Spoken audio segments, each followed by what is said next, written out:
Traditionally,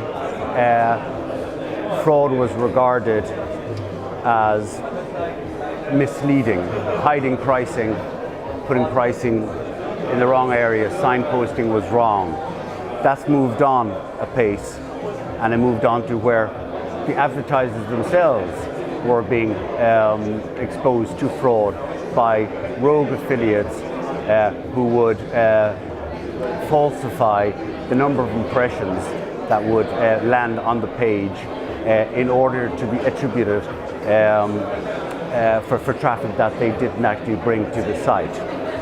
Since then, and in the past 12-18 months, we've moved on to another element of fraud that's a lot more serious because it's perpetrated against the users themselves, where there are tools, clickjacking tools, iframing tools, and indeed auto-subscription tools, where you're going from the banner page, bypassing the advertiser, and hacking straight into the payment aggregation page, and then effectively requesting payment from the aggregator for a false user.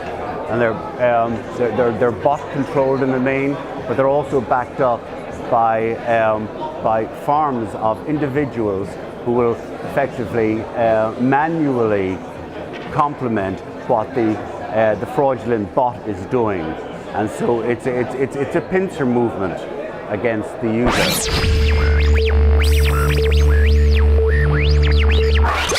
First of all, we're trying to socialize it. We're trying to get industry to work together in a unified fashion, to share information and to improve two elements. One, fraud prevention, tools that you need to have in place, analysis tools, but simple stuff also in terms of how you're dealing with your affiliate, basic know your customer type of stuff.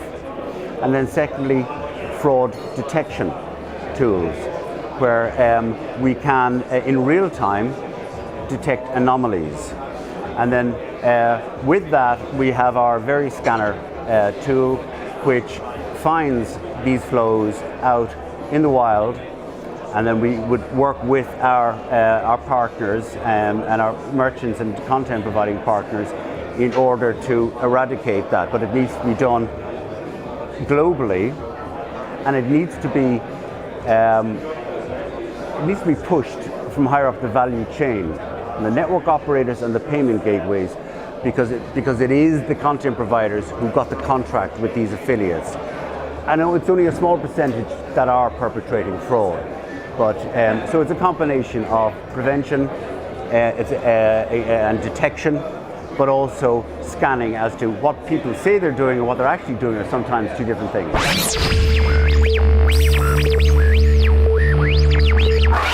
But for our industry, it's all online, so it makes it a bit more complicated. It's not as simple as applying some sort of if somebody's located in the place, you've got near field communication where the user is there. You got CVV tools for credit cards. Again, you're confirming the user has to be holding the credit card. So what companies need to do is to work with companies who are again providing a combination of fraud detection, and they need to work with companies. And it's very nascent at the moment, this whole fraud detection, because it's brand new for everybody. But they need to be able to highlight the fraudsters and separate them out, possibly by blacklists. But this blacklist must be shared with everybody, so that everyone's moving forward at the same time.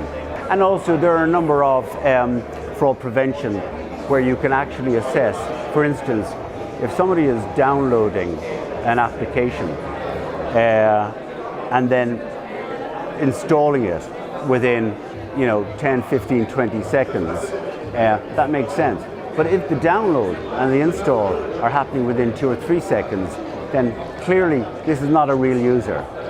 This is a bot tool that's been created, again augmented by thousands of people working in some farm somewhere where they're just pressing download, download, download, download all the time. So yeah, that would be the advice.